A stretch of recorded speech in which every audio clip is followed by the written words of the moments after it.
안녕하세요, 로우맘입니다. 오늘은 유모차 구매를 앞두고 딜럭스로 할지 절충형으로 할지 고민 중인 엄마 아빠를 위한 영상입니다. 로우맘은 첫째는 절충형, 둘째는 딜럭스를 구매했는데요. 둘 다 부가부여서 영상에 부가부가 자꾸 나올 거예요. 하지만 제 생돈 주고 사서 사용한 상업성 1도 없는 영상이니까 편하게 봐주세요. 자, 그럼 유모차 구매 전 체크해야 할 내용 7가지 먼저 나열 들어가겠습니다. 첫 번째, 유모차 프레임은 어떤 소재로 만들어졌나? 그리고 이너 시트는 친환경 소재인가? 입니다. 유모차는 딜럭스던 절충형이던 안정성이 가장 중요하죠. 따라서 프레임이 충격이나 하중에 견디는 힘이 좋은 소재인지, 안전한 디자인인지를 먼저 확인해야 합니다. 유모차 구매에 있어 나는 무엇보다 안정성과 승차감이 최우선이다 하시는 분은 딜럭스로 구매해야 후회가 없고요. 절충형 중에서도 딜럭스급 절충형을 선택하는 것이 좋습니다. 저는 첫째 때 딜럭스급 절충형이라는 부가부 B5를 사용을 했는데요.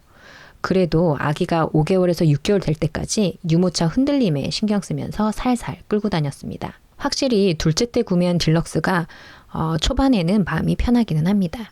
그리고 이너 시트는 아기의 몸에 직접 닿는 부분이기 때문에 로운맘은 유모차 구매 시 이너 시트가 친환경 소재인지 유해물질 차단이 가능한 소재인지도 확인했어요.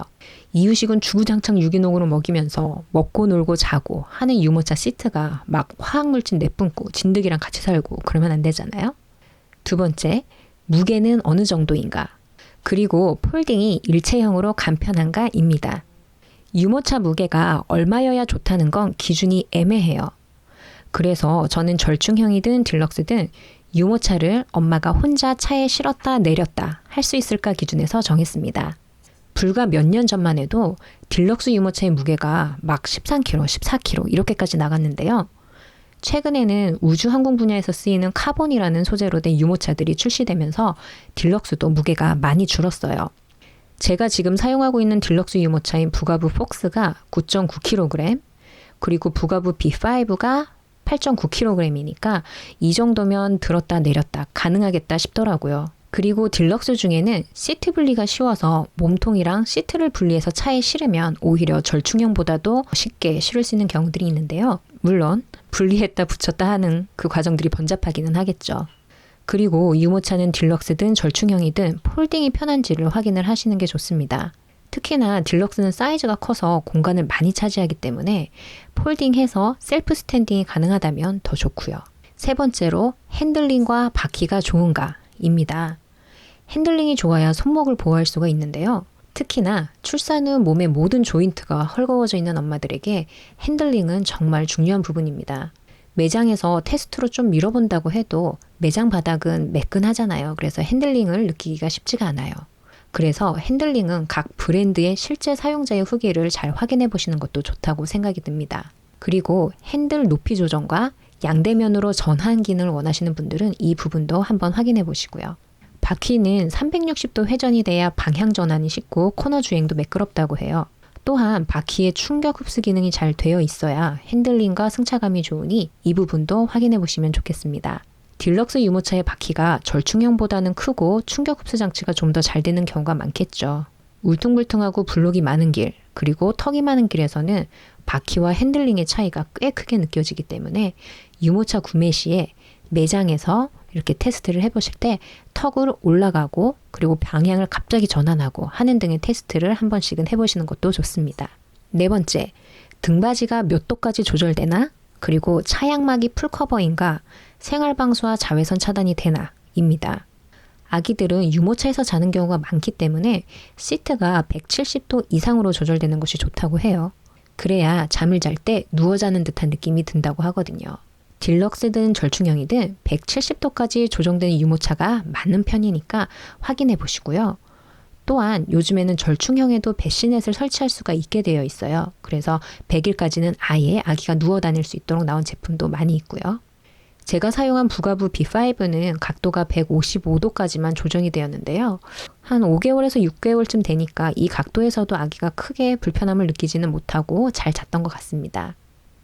그리고 등받이를 조절을 할 때 한 손으로 조정이 가능한지, 아기가 자라면서 편하게 사용할 수 있도록 발판 길이가 조정이 되는지도 한번 확인해 보시면 좋습니다.